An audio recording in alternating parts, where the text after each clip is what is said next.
Hello friends, welcome back to my channel tuitions corner. Tuitions কর্নারে আপনাদেরকে আবার স্বাগতম। আজকের ব্লগটা কি হবে? আজকের ব্লগটা হবে স্টাডি উইথ মি। আগের যে ভিডিওটা আমি আপলোড দিয়েছিলাম সেটা আমি আর কি ফিল করতে পারিনি, পুরোটা টু বি কন্টিনিউ দিয়ে দিয়েছিলাম। তাই ভাবলাম যে ওকে আজকে আরেকটা স্টাডি উইথ মি বানাই, যেহেতু আগের ব্লগটা ইনকমপ্লিট থেকে গেছে। আর এখন বাঁচতেছে প্রায় একটা আর আমার টিচার আসছিল, টিচার মাত্র গেল, উনি 11টার দিকে আসছিল, মাত্রই গেল। এখন বাইরের ওয়েদারটা একদম মেঘলা মেঘলা ওয়েদার, তো আমি ভাবলাম যে কেননা আমি একটা ব্লগ শ্যুট করি। আর এমনি তো আজকে আমার ব্লগ শ্যুট করার কথা ছিল, সো ইয়াস গো করে দেবো। আজকে অনেকটা লেট হয়ে গেছে আমার পড়তে বসতে, এখন বাজতেছে 8:30। তো এখন আমি আর কি পড়ালেখা স্টার্ট করবো। লেট হওয়ার পিছনে অনেক কারণ আছে, বাট আমি সেগুলো অন ক্যামেরায় বলতে চাচ্ছি না। যাই হোক, তো লেটস গো। আমার সেভাবে আর কি থাকে না যে এই পড়াগুলো বাকি সেগুলো আগে করতে হবে, ওরকম কোনো প্যারা আজকে নেই। আজকে আমি আমার মন মতো যে সাবজেক্টগুলো পড়তে ইচ্ছা করবে সেই সাবজেক্টগুলো একটু বেশি বেশি করে পড়ে রাখবো, যেহেতু সকালবেলা আমার পড়াটা হয়নি, আমার টিচার আসছিলো, সেজন্য এখন একটু বেশি বেশি করে সেগুলো শেষ করে রাখবো। আজকে বলতে পারেন স্লো স্টাডি ডে। আমি নাস্তা করে ফেলছি, আর সকালবেলা সকালের দিকে আমি ক্লিপস নিয়েছিলাম, যেটা শুরুতে দেখতে পারছেন। এখন সন্ধ্যা, বললাম 8:30। আজকে আমি যে সাবজেক্টগুলো পড়বো বলে ঠিক করছি সেগুলো বায়োলজি, কেমিস্ট্রি, বিজিএস আর জেনারেল ম্যাথ।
এখন বাজতেছে 10:25, মানে প্রায় 10:30।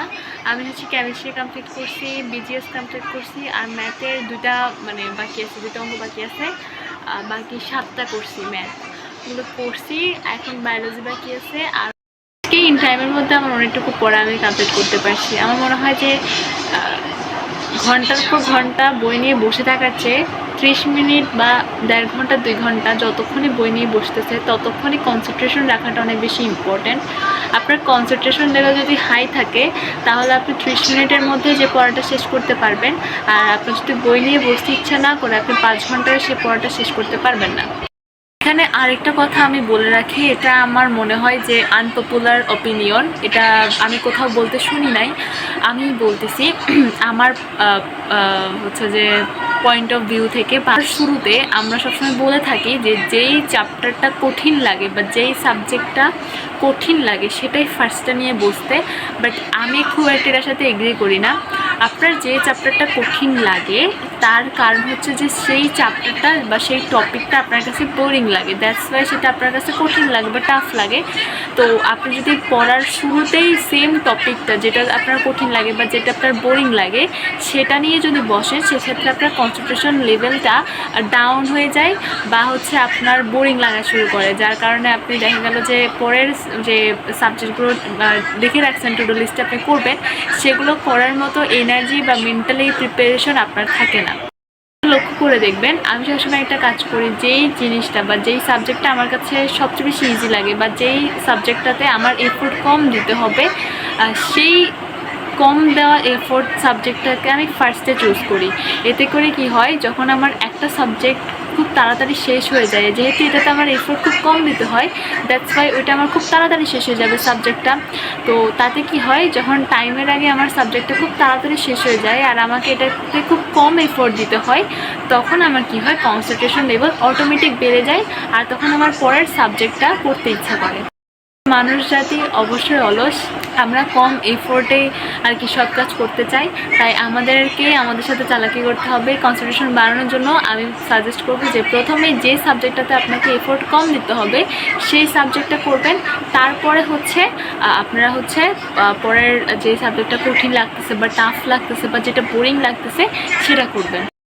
আমি বলবো বোরিং বা টাফ এরকম যে সাবজেক্টগুলো বা যে চ্যাপ্টারগুলো লাগে সেই চ্যাপ্টারগুলো আপনারা লিখে লিখে পড়বেন, মানে যতটুকু পড়তেছেন ততটুকু লিখবেন, তাতে দেখবেন আপনাদের খুব ভালো মেমোরাইজ হবে ব্যাপারটা।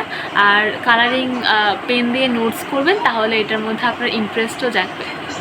তো আজকের মতো পড়ালেখাতে এখানে আমি শেষ করতেছি না, আবার বসবো, বাট এখন হচ্ছে একটুখানি ব্রেক নিব, কারণ আমি আর ব্রেক নিই নাই।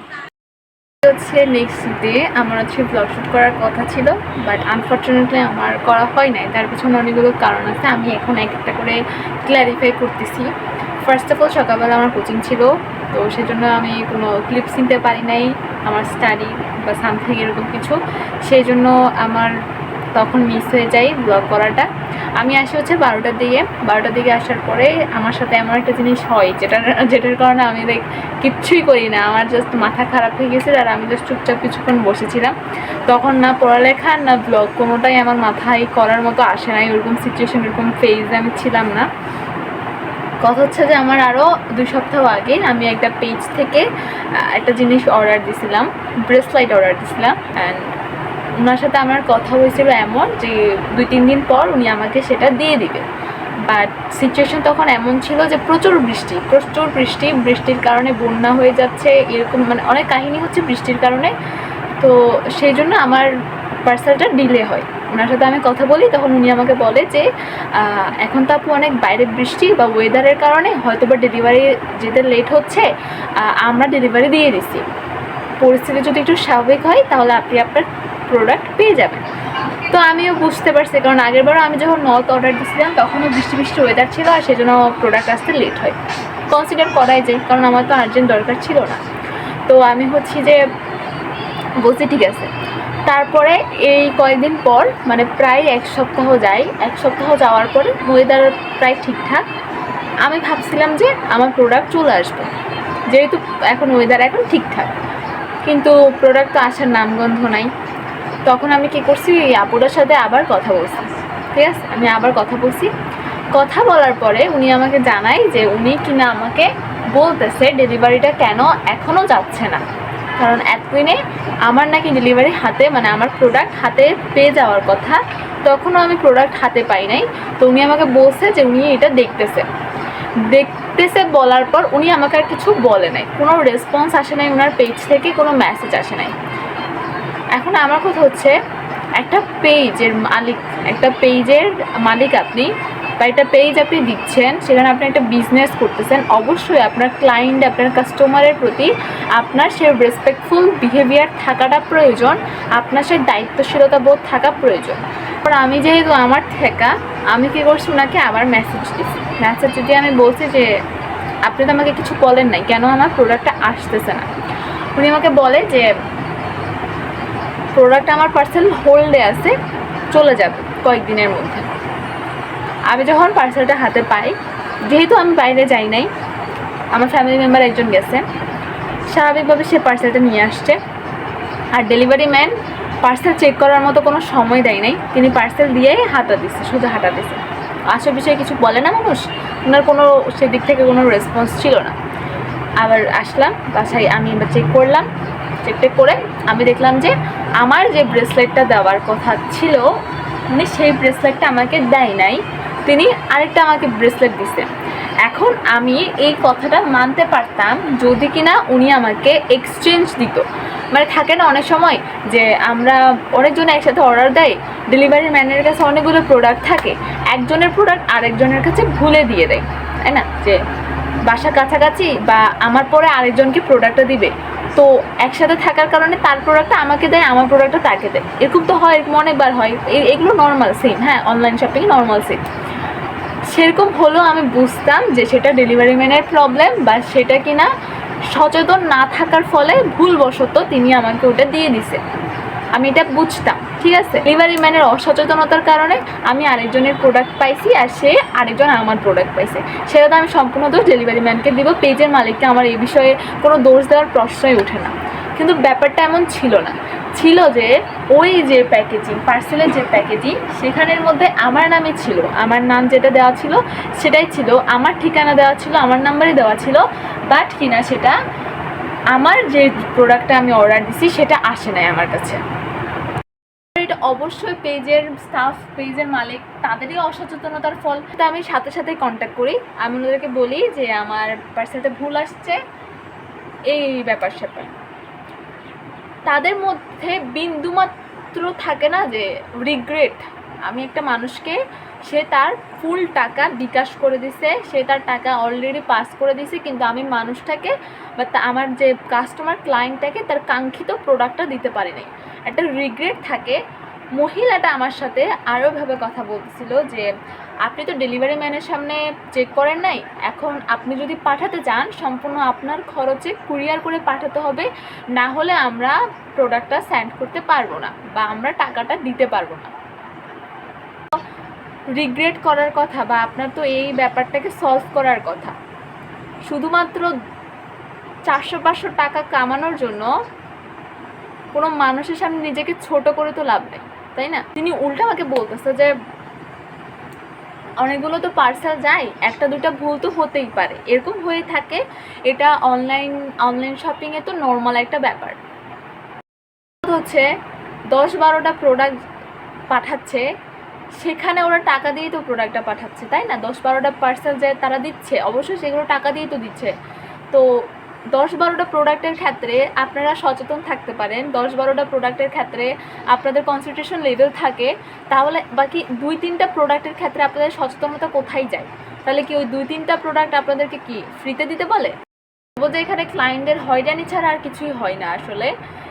আমি জানি না এই মানুষগুলো কোত্থেকে আসে না আসে, এসব ব্যাপার নিয়ে আমার দুপুরবেলা থেকে মাথা প্রচুর খারাপ হয়ে আছে।